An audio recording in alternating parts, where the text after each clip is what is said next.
하나님 말씀은 창세기 1장 2절 한 절 말씀입니다.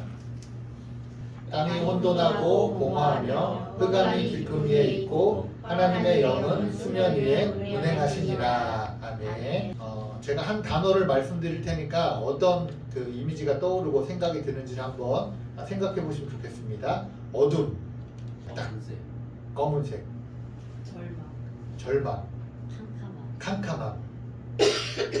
하여튼 그런 것들이 떠오르죠, 그죠? 예. 어두움 하면 하여튼 우리가 얘기한 그런 것들이 아마 떠오를 거예요. 아마 제가 얘나 보고 야 얘나야 너 얼굴이 왜 이렇게 어두워? 무슨 일 있어? 이렇게 하면 어떤 의미예요? 좋아 보인다는 뜻이에요? 좋아 보이지 않는다는 뜻이에요? 좋아 보이지 않는다는 뜻이죠, 그죠? 자, 여러분 항상 범죄가 일어나는 시간대와 범죄가 일어나는 장소는 어딜까요? 밝은 낮일까요? 또 이렇게 뻥 뚫려 있는 곳일까요? 어떤 곳에서 범죄가 많이 일어나나요? 어두운 밤에, 그리고 또 사람이 없는 캄캄한 이런 어떤 그죠? 으슥한 곳, 이런 곳에서 항상 범죄가 일어나지 않습니까? 여러분 어두운 곳에서 사람은 자신의 악한 모습을 드러내는 것을 조금 더 과감하게 한다라고 이야기를 하더라고요. 그러니까 밝은 곳에서는 사람이 누구나 악한 게 있을 수 있지만 밝은 곳, 뻥 뚫린 곳에서는 그 악함에 대해서 어느 정도 인지를 하고 좀 누르는 게 있는데 어두운 곳, 아무도 없겠지 여기 으슥한 곳이지 라고 하는 곳에서는 그 자기의 그 어두운 그런 어떤 성향들을 조금 더 표출하려고 하는 그런 심리적인 그런 게 있다고 하더라고요. 또 여러분 그 서양의 귀신이 뭐라고 하죠? 흡혈귀라고 하죠. 중국의 귀신은 뭐라고 합니까?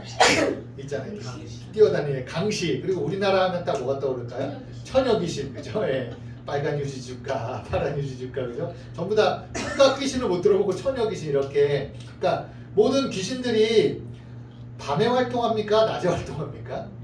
밤에 활동하죠. 밤에 활동하죠. 특히 뭐 흡혈귀나 강시 이런 친구들은 그 빛이 쬐게 되면 이제 막 고통스러워하고 그 없어지기도 하고 막 이렇잖아요, 그죠? 그래서 빛을 싫어합니다. 우리나라 귀신도 그 마찬가지죠. 처녀 귀신도 빛을 싫어해요. 그래서 다 밤에 활동하거나 빛이 뜨면 해가 뜨게 되면 다 어디 으슥한데 숨어 있거나, 그죠? 동굴에 들어가거나 안 보이는데 숨어 있거나 이렇게 다 밤에 활동을 합니다.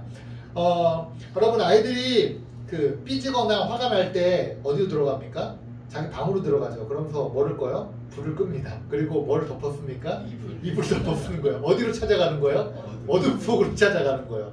자, 무슨 얘기냐면 기분이 상하거나 감정적으로 다운이 되면요 빛을 보는 걸 싫어해요. 사람들이 의식을 하건 무의식이건 그냥 어두운데 혼자 있고 싶어하는 마음이 강해져요. 그래서 빛을 싫어해서 방으로 들어가서 불을 끄고 이불 덮어쓰고 어둠 속으로 들어가는 거죠. 그리고 밖으로 나오려고 하지 않습니다. 근데 어때요? 좀 기분이 풀리고 또 좀 이렇게 마음이 안정이 되면 어때요?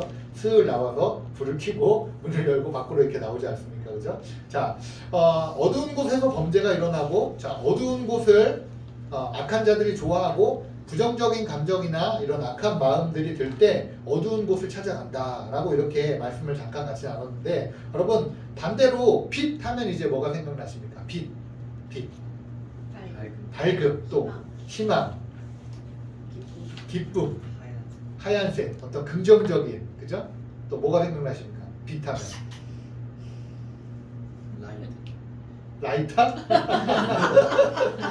예, 빛 하면 하여튼 그런 좋은 것들이 생각나죠. 막 희망이 있고 뭔가 활기가 차고, 그죠? 지금도 빛이 가득한 것 같잖아요. 막 웃음이 넘치고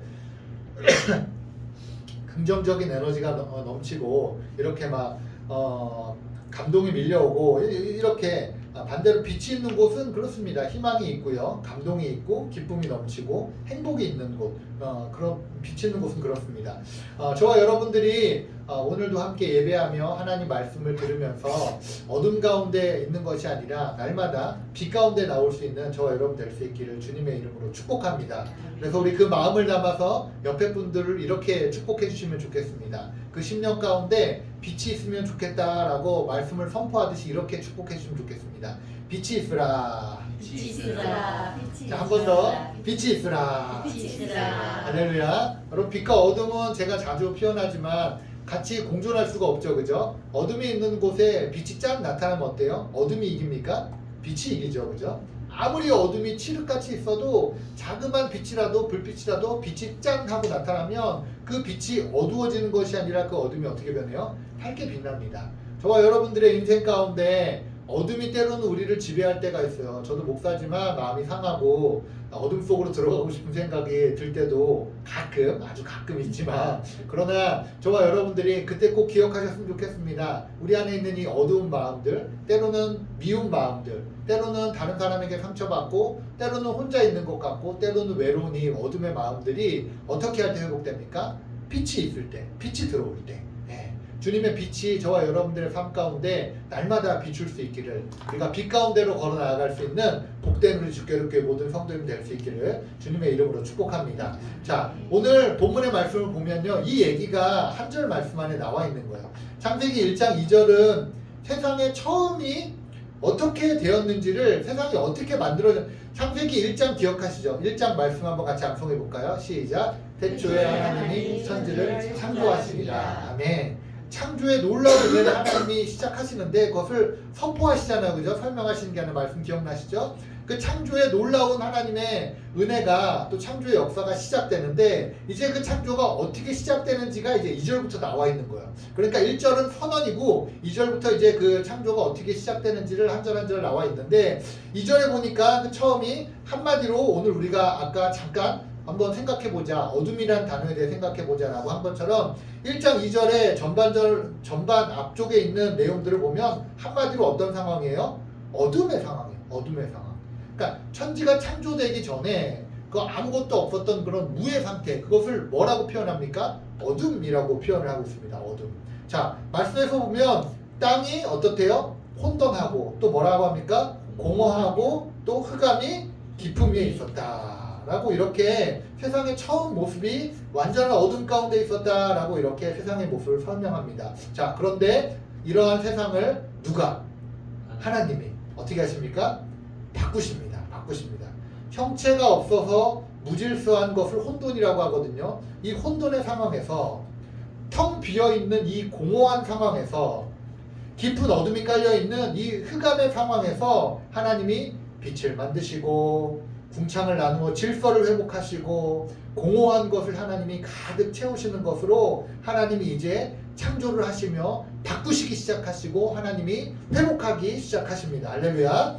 오늘 말씀을 통해 저와 여러분들의 삶 가운데 하나님의 이 놀라운 창조의 은혜가 시작될 수 있기를 정말 축복합니다. 무질서한 내 삶 가운데 질서가 바로잡힐 수 있기를 축복합니다. 공허한 마음 가운데 하나님이 주시는 기쁨의 마음이 가득할 수 있기를 정말 소망합니다. 어두운 내 삶 가운데 밝은 빛이 비춰질 수 있기를 주님의 이름으로 축복합니다. 자, 오늘 본문의 1장 2절 말씀 우리가 다시 한번 선포하면서 같이 읽어보겠습니다. 땅이 혼돈하고 공허하며 흑암이 깊음 위에 있고 하나님의 영은 수면 위에 운행하시니라. 아멘. 자, 세상의 처음이 어떠했는지를 세 단어를 통해서 설명하고 있죠. 그 세 단어가 무엇입니까?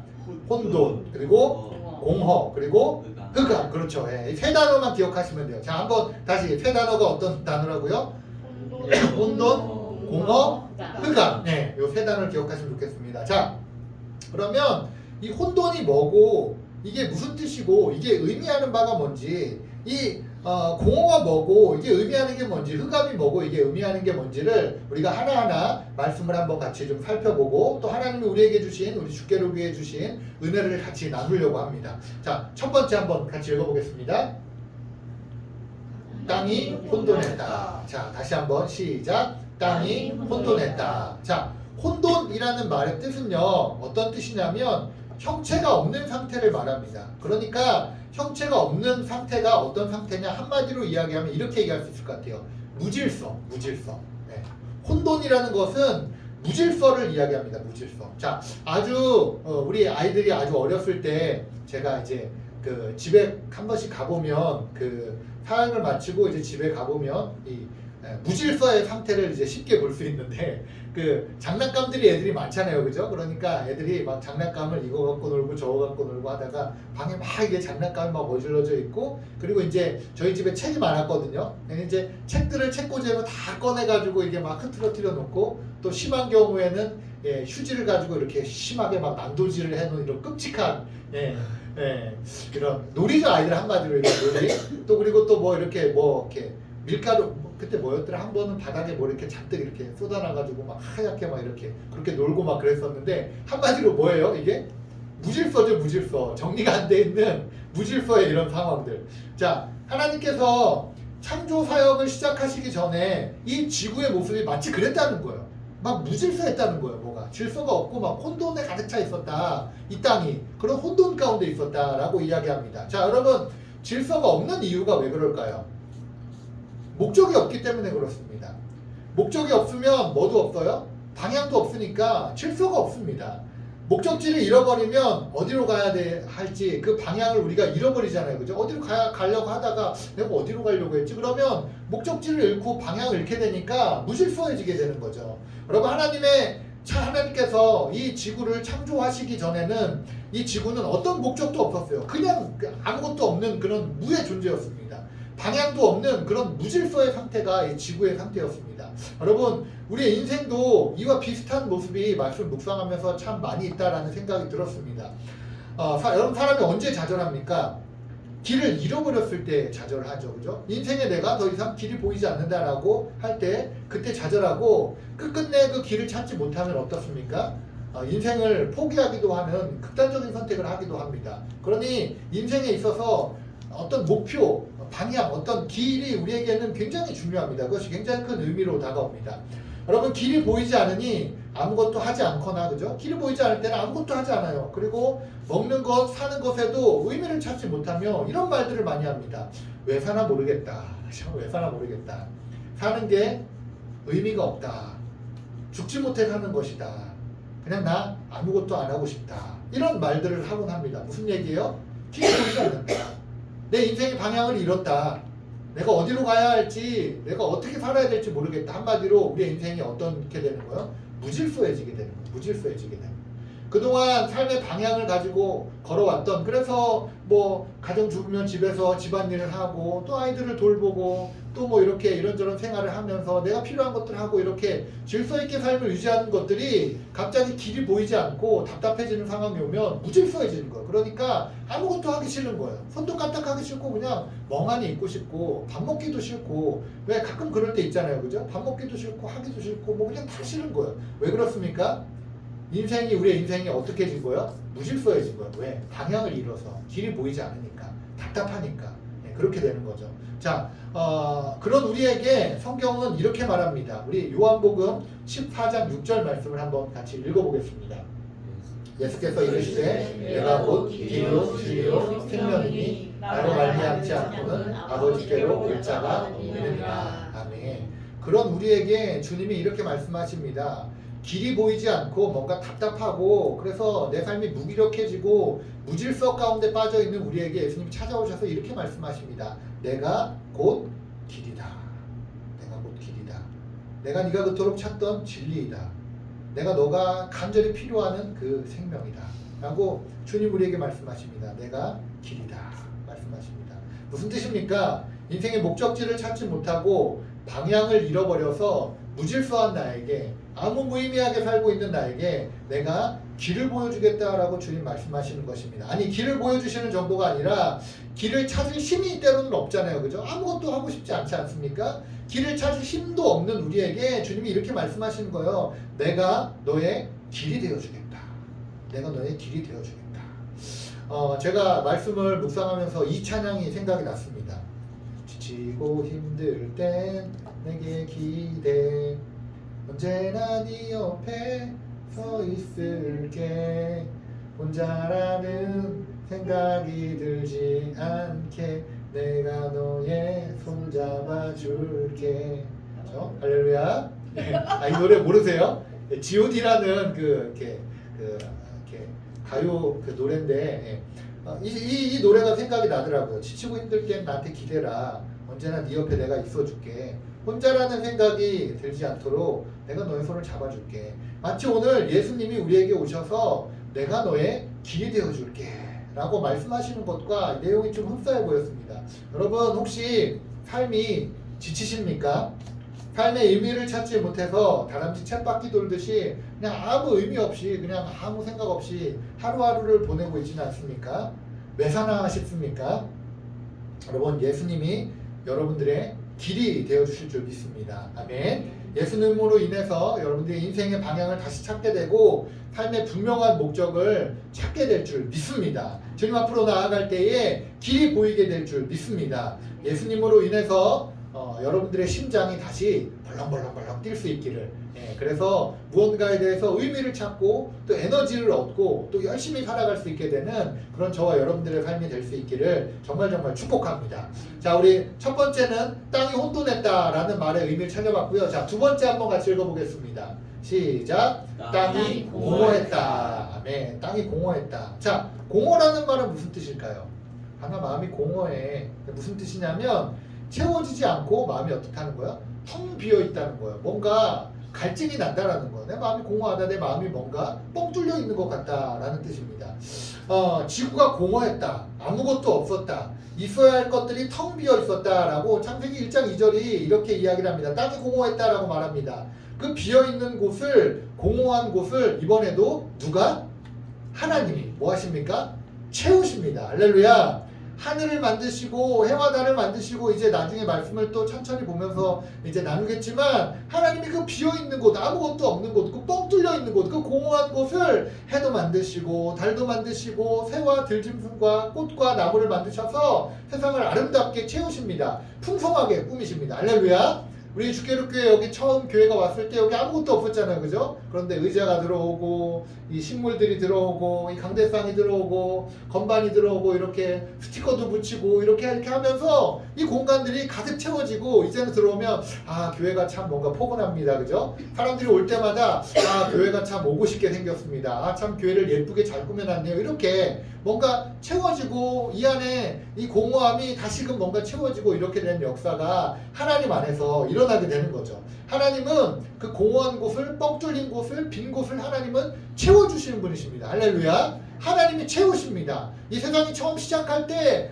공허했어요. 무슨 얘기야? 아무것도 없었어요. 뭐 존재가 없었고 무질서한 그런 상황에 있던 그것을 하나님이 오셔서 그것을 하나하나 필요한 것들을 채우기 시작한 거예요. 이제 이 채움의 하이라이트를 나중에 우리가 같이 또 말씀을 살펴볼 건데, 무엇을 위해서 채우셨냐? 누구를 위해서 채우셨냐? 이 하이라이트를 나중에 같이 말씀을 또 살펴보려고 합니다. 자, 여러분, 인생을 살다 보면 우리가 갑자기 공허함이 확 밀려올 때가 있어요.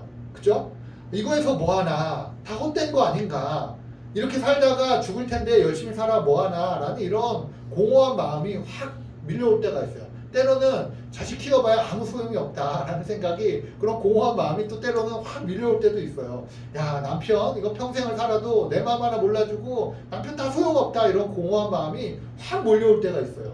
근데 때로는 이렇게 우리가 공허한 마음이 확 몰려올 때가 있습니다. 아무리 열심히 해도 뭔가 뒤처지는 것 같은 생각이 들 때, 그리고 끝이 보이지 않을 때, 뭔가 열심히 했지만 실패를 거듭하고 뭔가 성과가 없을 때, 그럴 때 공허한 마음이 확 밀려오기도 합니다.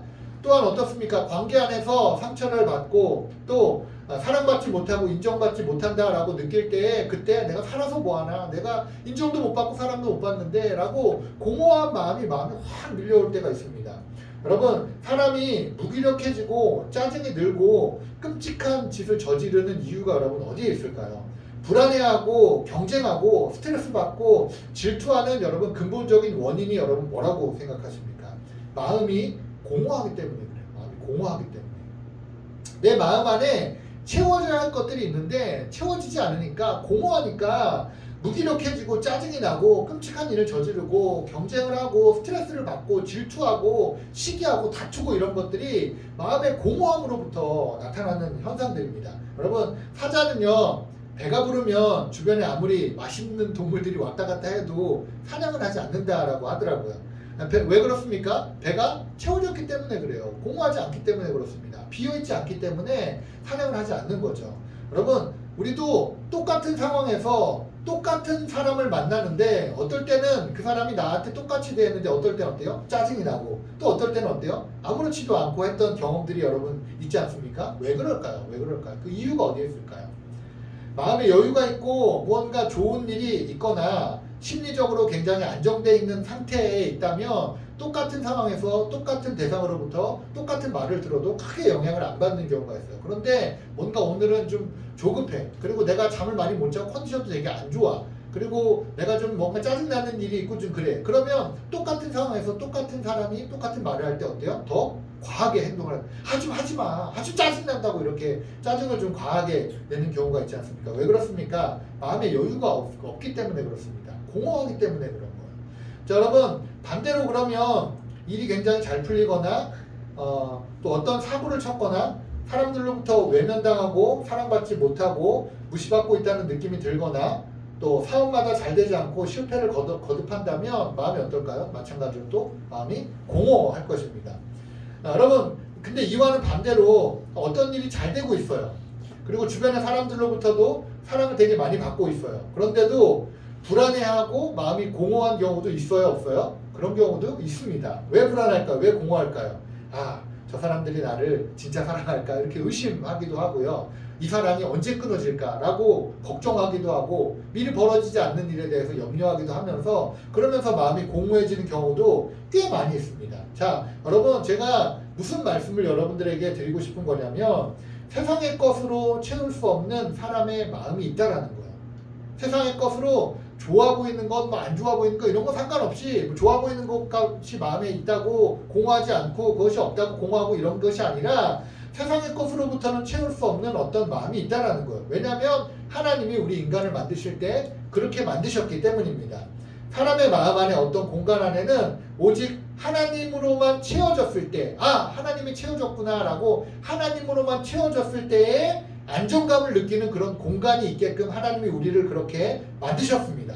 여러분 그 공간 안에 하나님이 아닌 다른 것들이 들어오면 채워지지 않는 뭐를 느끼는 거예요? 공허함을 느끼게 되는 거예요. 세상에 어떤 것들이 그 안에 가득 들어온다 할지라도 공허한 마음을 느끼게 되는 것입니다. 여러분 아무리 성공하여서 돈을 많이 벌어도 그 마음에 하나님이 없으면 뭘 느끼는 거예요? 불안함을 느끼는 거예요. 불안함을 느낍니다.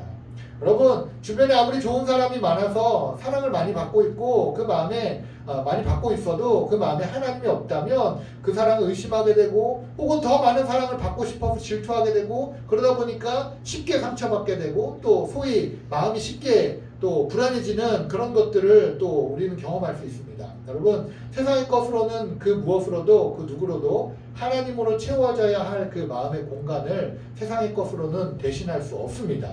여러분 아이에게 가장 필요한 것 한 가지가 딱 있다. 뭡니까? 엄마죠. 네, 아이에게 제일 필요한 거는 두말할 것도 없습니다. 생각할 것도 없어요. 고민할 것도 없어요. 뭐가 제일 필요합니까? 엄마예요. 아이에게 돈이 필요합니까? 물론 돈도 필요하지만 엄마 없이 돈이 필요한 게 아니에요. 아이에게 좋은 차가 필요합니까? 아이에게 성공이 필요합니까? 아이에게 뭐 좋은 옷이 필요합니까? 물론 다 필요하겠죠. 근데 엄마 없이는 아무 의미가 없는 거야. 아이에게 딱 한 가지 고르라 그러면 뭐가 필요한 거야? 아이에게 엄마가 필요한 거야. 엄마가. 아이를 돌봐줄 수 있고 먹여줄 수 있고 아이의 울음소리에 반응할 수 있고 아이의 뭐가 필요한지를 캐치할 수 있는 뭐가 필요한 거예요? 엄마가 필요한 거예요. 엄마가. 여러분 저와 여러분들에게도 가장 필요한 것이 있어요. 그건 무엇입니까? 돈입니까? 세상 사람들의 인정입니까? 권력입니까? 어떤 높은 자리에 올라가는 것입니까? 성공하는 것입니까? 우리에게 가장 필요한 한 가지가 있다면 그것이 무엇입니까? 우리의 마음에 근본적으로 채워져야 할 하나님인 줄 믿습니다. 저와 여러분들이 하나님 한 분으로 족할 수 있기를 하나님으로 만족할 수 있기를 하나님으로 채워져야 할 그 공간에 하나님으로 채워질 수 있기를 주님의 이름으로 정말 축복합니다. 그 하나님이 우리의 마음에 안정감을 주시고 그 하나님 우리의 마음을 따뜻하게 하시며 그 하나님이 우리의 마음 가운데 평온함을 더하여 주실 줄 믿습니다. 그 하나님으로 안정감을 얻고 그 하나님으로 기쁨과 감사함이 흘러 넘치는 그런 복된 우리 주께롭게 모든 성도님 될 수 있기를 주님의 이름으로 축복합니다. 자, 두 번째 그리고 마지막 세 번째 자 뭐가 있어요? 한번 같이 읽어보겠습니다. 흑암이 기쁨 위에 있었다. 자, 상태가 어땠다고요? 흑암이 기쁨 위에 있었다.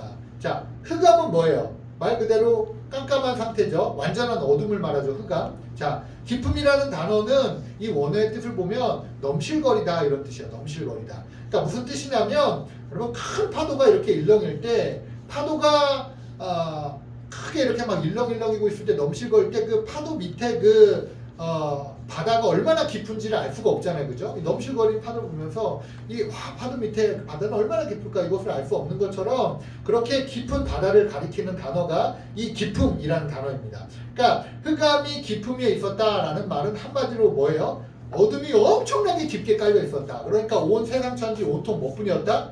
어둠뿐이었다. 이것을 지금 성경이 묘사하고 있는 것입니다. 자, 설교의 서두에도 어둠에 대해서 잠깐 얘기를 나눴었는데 어둡다라는 말은 부정적인 의미를 굉장히 많이 담고 있습니다. 성경에서도 어두움은 어둠의 영, 마귀의 지배를 표현할 때 마귀가 어둠을 잡고 있다, 세상 권세를 잡고 있다라는 말을 표현할 때 쓰기도 합니다. 예수님을 알지 못하는 상태를 영적으로 뭐라고 우리가 이야기합니까? 영적으로 어두워져 있는 상태다라고 이야기를 이렇게 하기도 합니다. 여러분, 성경에서는 끊임없이 하나님이 우리를 어둠 가운데서 빛으로 할렐루야 이끌어내셨다라고 우리에게 선포합니다. 흑암의 권세에서 하나님 우리를 끊임없이 건져내 주셨다라고 선포하고 있습니다. 하나님이 우리를 어둠으로 부르신 것이 아니라 어디로 부르셨다? 빛으로 부르셨다라고 말씀하고 계십니다. 너희가 전에는 어둠이더니 이제는 주 안에서 빛이다 라고 하나님이 우리에게 선포하고 계시는 것입니다. 너희가 어둠이었는데 조금씩 빛이 드리워지고 있어 라고 말씀하시지 않습니다. 너희가 전에는 어둠이었는데 단정지어서 그러나 이제는 너희가 뭐다? 빛이다 라고 하나님 우리에게 말씀하십니다. 할렐루야. 우리 옆에 있는 사람에게 다시 한번 이렇게 축복하면서 인사하시면 좋겠습니다. 빛이 있으라. 빛이 있으라. 할렐루야. 네. 여러분들은 어둠의 권세가 아니라 어둠의 자녀가 아니라 어떤 자녀입니까? 빛의 자녀입니다. 어둠 속에 있는 사람들이 아니라 어디 가운데 나아간 자입니까? 빛 가운데 나아가는 자들입니다. 여러분, 하나님이 여러분들을 어둠 가운데서 불러내셔서 빛으로 부르셨고 어둠에 머물러 있지 않게 빛으로 하나님이 인도하시고 우리를 빛 가운데로 인도하시는 그런 놀라운 하나님이심을 믿습니다. 하나님이 저와 여러분들을 어둠에서 건져주셔서 빛으로 이끌어내 주셨습니다. 어두운 우리의 인생에서 밝은 빛을 비춰주시는 분이 누구예요? 하나님이십니다. 어두운 우리의 인생에서 지인이 큰 돈을 주면서 밝은 빛을 비춰주는 게 아니라 로또 대박 나면서 거기서 밝은 빛이 솟아나는 것이 아니라 취업 못하는 사람이 직장을 가면서 드디어 내 인생 빛이 비치는구나가 아닙니다. 여러분, 집 한 채 사면서 드디어 우리의 인생 가운데 빛이 비치는구나, 좋은 대학 가면서 이제 내 인생 고생 끝 빛이 비치는구나 아닙니다. 여러분, 진짜 빛은 누가 비춰주시는 거예요? 하나님이 비춰주십니다. 하나님이. 어두운 내 인생 가운데 하나님이 빛을 비춰주시는 분이심을 믿습니다. 창세기 1장 2절에서 자, 우리 말씀을 한번 정리해 보겠습니다. 세상의 처음이 어떠했는지를 세 단어를 가지고 묘사하고 있죠. 기억하십니까? 창조의 전에 세상이 어땠다? 이 지구가 어땠다? 세 단어? 혼돈, 공허, 흑암. 그렇죠. 혼돈, 공허, 흑암. 자, 말이 좀 어렵지만 가만히 생각해보면 이해되시죠? 그죠? 혼돈, 무질서. 그리고 공허, 뭔가 뻥 뚫려 있는, 채워지지 않는, 비어 있는. 그리고 마지막 흑암, 어둠 가운데 짙게 깔려져 있습니다. 한마디로 세상이 이런 상태였습니다. 자, 여러분, 혼돈은 다시 한번 말씀드리면 형체가 없는 거죠. 무질서예요. 그리고 공허는 뭐예요? 텅 비어 있는 거예요. 그리고 흑암은 뭡니까? 컴컴한 어둠입니다. 자, 혼돈 가운데 뭐가 필요해요? 질서가 필요합니다. 공허 가운데 뭐가 있어야 돼요? 채워져야 돼요. 체험이 있어야 돼요. 그리고 흑암에는 뭐가 있어야 됩니까? 빛이 비춰져야 합니다. 할렐루야. 하나님의 손길이 닿기 전 지구의 모습이 혼돈과 공허와 흑암이었다면 태초에 하나님이 천지를 창조하시니라. 창조의 질서가 시작되면서 하나님이 손을 대시기 시작하자 그 혼돈과 공허와 흑암이 어떻게 바뀝니까? 무엇을 해도 만족이 되지 않고 불안하고 평안이 없는 어둠 속에 있던 우리가, 혼돈과 공허와 흑암 속에 있던 우리가 하나님을 만나고 나서 여러분 어떻게 바뀌게 됩니까? 어떤 놀라운 변화가 일어나게 됩니까? 여러분, 제가 예수님을 믿고 나서 인격적으로 예수님을 만나고 나서 하나님께 좀 서운했던 게 좀 있었거든요. 조금 많이 서운했었어요. 뭐가 서운했었냐면 신대원에 딱 갔는데 이제 저는 세상에서 이렇게 혼돈과 공허와 흑암 속에서 이렇게 살았거든요. 예수님을 인격적으로 만나기 전에. 그런 혼돈과 공허와 흑암 속에서 살다가 신학교를 이제 딱 갔는데 신학교에 딱 가보니까 저랑 같이 공부하는 주변에 이런 사람들은 굉장히 안정적이더라고요. 성경에 대해서도 되게 많이 알고 있고, 그리고 또 뭔가 되게 신령해 보이고, 대화를 나누면 저는 엄청 어린아이 같고, 이분들은 되게 뭔가 굉장히 어른 같고 성숙하고 말씀도 많이 알고, 이런 생각들이 되게 많이 들면서 제가 하나님께 뭐가 서운했냐면, 아니 하나님, 저를 목사가 되게 하시고 주의 종으로 이렇게 하시려고 하면 저기 저 사람들처럼 좋은 믿음의 가정에서 부모로부터 잘 양육받고 예배도 드리고 또 뭐 열심히 사역도 또 하고 이렇게 예쁘게 이렇게 잘 자라고 이렇게 준비돼서 이렇게 잘 자란 사람처럼 그렇게 하는 나도 준비시키시고 이렇게 부르시지 왜 나는 혼돈과 공허와 흑암 가운데 내버려 두셨다가 왜 나를 지금에서 이렇게 부르고 나 뭐 어떻게 하라는 얘기냐. 난 너무 서운하다. 이렇게 하나님께 서운했던 적이 있었습니다.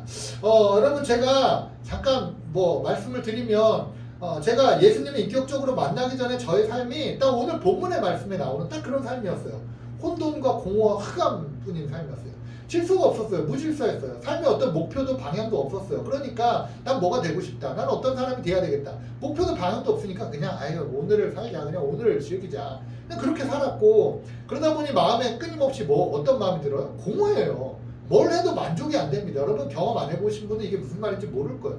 마음 한 구석이 비어있는 것 같아요. 이건 뭘 해도 뭐 이걸 해보고 저걸 뭐 어떤 걸 다 해봤는지 우리 예주에나도 있으니까 다 디테일하게 말하기는 좀 민망하잖아요. 그죠? 하여튼 뭘 해봐도 이 공허한 마음을 채우고자 뭘 해봐도 이 공허한 마음이 채워지지 않는 거예요. 왜? 연예인들 그렇지 않습니까? 정치인들 그렇지 않습니까? 그 잘 사는 사람들이 그 돈 많은 사람들이 그 권력 있는 사람들이 남들이 볼 때 그 부러워하는 사람들이 뭐예요? 뭐 술을 마시고 마약을 하고 뭐 나쁜 짓을 막 하고 이렇게 하는 게 뭐 때문에 그런 거예요? 그 마음에 뭐가 있으니까? 공허하니까.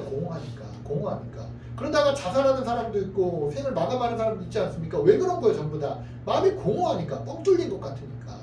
경험해보지 않은 분들은 모를 거예요. 인생을 주님 없이 사는 인생은 그렇게 공허할 수밖에 없습니다. 그리고 제 인생이 어떻습니까? 흑암 가운데 있었어요. 나쁜 짓도 많이 하고 안 좋은 친구들과 어울려 다니고 낮에는 자다가 밤에 일어나서 활동하고 어두침침해지면 이제 활동 시작이다. 밤에 활동하고 이렇게 제 인생이 한마디로 창세기 1장 2절에 나온 혼돈과 공허와 흑암뿐인 그런 인생이었습니다. 그러다가 어떤 계기를 통해서 예수님을 인격적으로 만나게 됐고 그리고 예수님을 만나고 나서 너무 행복하더라고요. 인생에 목적이 생겼습니다. 혼돈뿐인 제 인생 가운데 어떤 목적이 생겼어요. 그리고 공허한 내 인생 가운데 하나님이 그 마음에 뻥 뚫린 마음 하나님이 찾아오셔서 그 마음 안에 계셔주시니까 더 이상 공허하지 않았습니다. 너무 신기했어요. 오히려 신학교 다닐 때는 신대원 다닐 때는 돈이 없어서 밥을 굶을 때도 있었고 참 어려운 상황에 있을 때도 있었고 또 하루에 잠도 몇 시간 못 자가면서 굉장히 고생을 많이 했는데도 그럼에도 불구하고 제 마음 가운데는 평안했고 주님이 주신 기쁨이 흘러 넘쳤었습니다. 흑암 가운데 있던 저를 하나님 빛으로 이끌어내셔서 감사하고 또 삶의 의미를 찾고 그렇게 했던 부분이 있었어요. 그러니까 그렇게 이제 하나님을 만나니까 또 아이들을 보면서 이제 제가 신대원에 갔을 때 그 주변 사람들을 보면서 이렇게 이게 너무 감사하고 나를 불러주셔서 너무 좋은데 나를 이렇게 좀 훈련시키고 연단하셨다가 하면 저 친구들처럼 참 되게 크게 쓰임받을 것 같고 그런데 그래서 하나님께 조금 제가 좀 근데 왜 저를 이렇게 혼돈과 흑암과 공허 속에 이렇게 살게 하다가 지금에서야 불러주셨습니까? 감사하기도 하지만 조금 서운합니다. 이제 이런 마음들이 이 두 가지 마음들이 같이 있었던 것입니다. 자 여러분 오늘 말씀을 가만히 한번 보시면요. 하나님의 창조의 손길이 닿지 않았을 때 이 지구의 모습이 어땠다고요? 혼돈과 공허와 흑암이었다. 그런데 그 말씀 보시면 혼돈과 공허와 흑암 가운데 중요한 것은 뭐냐면 이제 제가 이 말씀을 같이 나누고 싶은 건데 중요한 것은 그 혼돈과 공허와 흑암 가운데 있었지만 그 뒤에 뭐라고 나옵니까? 하나님의 영이 수면을 운행하시니라. 하나님의 영이 수면을 운행하시니라. 비록 이 지구는 하나님의 손길이 이제 구체적으로 닿기 전에 하나님의 말씀이 떨어지기 전에 어떤 상태였다고요? 혼돈과 공허와 흑암 가운데 있는 상태였지만 하나님이 내버려둔 것이 아니라 하나님 어떻게 했다고요? 하나님께서 성령님을 통해서 수면 위를 운행하게 하십니다. 자, 무슨 말입니까? 하나님은 이러한 상태에 대해서 보고 계셨던 거예요. 알고 계셨던 거예요. 아무 관심이 없으셨던 것이 아니라 관심이 있으셨고 성령님을 통해서 지키시고 보호하시고 계셨던 것입니다. 하나님의 영은 하나님의 숨결, 하나님의 호흡이라는 뜻으로 성령을 이야기하죠. 그리고 나중에 하나님, 예수님, 성령님에 대해서 또 말씀을 자세히 창세기를 하면서 나누는 시간을 또 가지겠지만 아무튼 하나님께서 성령님을 통해서 이 지구를 뭐하고 계셨다는 거예요? 보호하고 계셨다라는 것입니다. 운행한다라는 이 단어는 독수리가 자기 새끼를 낳으면 이렇게 날개를 쫙 펴서 보호하지 않습니까? 그죠? 독수리 새끼를 날게 하기 위해서 높은 곳에서 이렇게 떨어뜨린대요. 그죠? 그럼 새끼가 막 못 나니까 막 허둥허둥 막 이렇게 할 때 이렇게 바람의 저항도 막고 새끼가 날 수 있도록 이렇게 날개를 쫙 펴서 날고 땅에 떨어지기 전에 이렇게 독수리가 이렇게 딱 잡아준다고 하더라고요. 이 과정을 계속 반복하면서 비로소 독수리가 날게 되는 거죠. 어떤 의미예요? 보호해주는 거고 훈련시켜주는 거고 다른 새로부터 괴롭힘 당하지 않도록 쪼만하니까 잡아먹으려고 하는 것으로부터 보호해주는 그런 역할을 이 독수리가 하고 있는 것처럼 그 단어를 지금 쓰고 있는 거예요. 뭐예요? 지금 성령님께서 운행하시리라. 무슨 얘기예요? 성령님께서 지켜주고 계신다.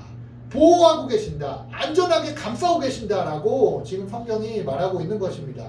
여러분, 제가 아까 왜 이렇게 하나님께 서운했다고 했잖아요. 왜 나를 내버려 두셨습니까? 다른 친구들처럼 말씀 잘 양육받지 못하고 부모로부터 신앙교육 받지 못하고 어둠 속에 내팽개쳐 있는 것처럼 왜 하나님 나를 내버려 두셨습니까? 라고 하나님께 서운했었는데 여러분, 하나님이 내버려 두시는 것이 아니었어요.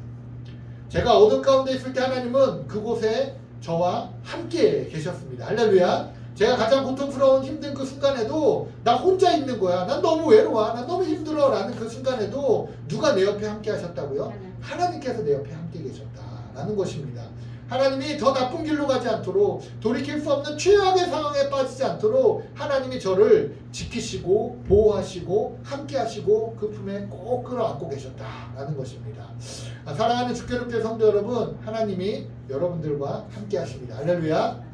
지금 예수님을 주로 고백하고 지금 하나님의 임재를 느끼는 이 순간뿐만 아니라 예수님을 알지 못했던 그 순간에도 과거에 여러분들이 어떤 경험을 했는지 저는 다 알지 못하지만 어떤 억울한 상황에 있었는지 어떤 힘든 일을 겪었는지 어떤 수모와 어떤 수치를 당하고 어떤 마음 아픈 일을 당했는지 저는 다 알지 못하지만 그러나 여러분 중요한 사실은요, 여러분들이 그 힘든 그 상황 가운데 그곳에 누가 함께 계셨다고요? 하나님이 함께 계셨습니다.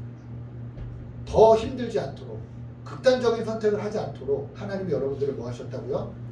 성령이 운행하십니다. 성령 하나님께서 여러분들을 지켜주시고 보호하시고 꼭 끌어안아주시고 함께 해주셨다라고 성경은 우리에게 분명하게 말씀하고 있는 것입니다. 여러분, 가장 힘든 그 순간 나만 홀로 남겨졌다라고 생각되는 그 순간, 서럽고 부끄럽고 수치스러웠던 그 모든 순간과 그 모든 상황 가운데 하나님이 함께 계셨음을 믿습니다.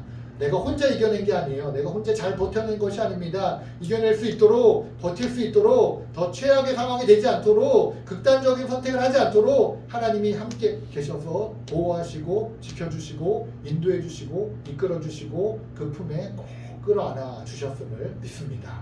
여러분, 오늘 말씀을 통해서 나의 삶을 좀 한번 돌아보는 그런 시간이 되면 참 좋겠습니다. 여러분, 혹시 아직도 삶이 무질서하십니까? 길이 보이지 않습니까? 공허하십니까? 무언가 채워지지 않는 것 같은 공허함이 있습니까?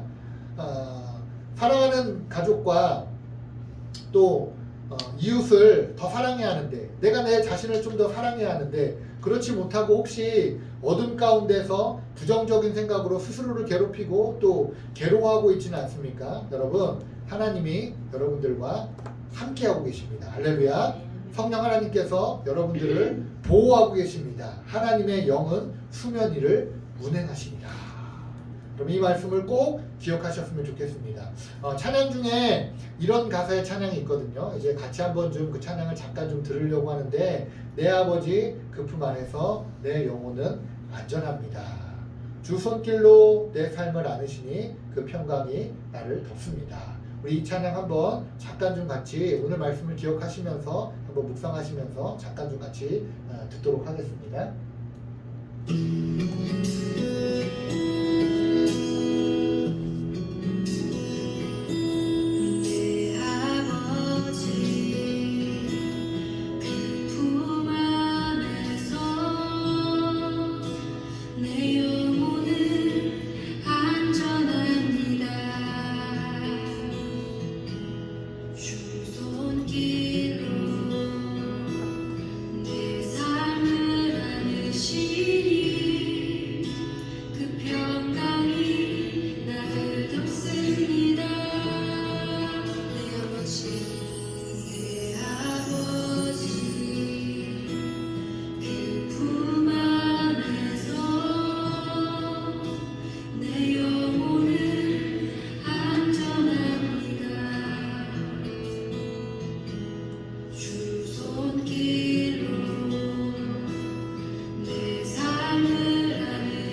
할렐루야. 우리도 한번 이렇게 같이 고백해 보면 좋겠습니다. 주 안에서 내 영혼 안전합니다.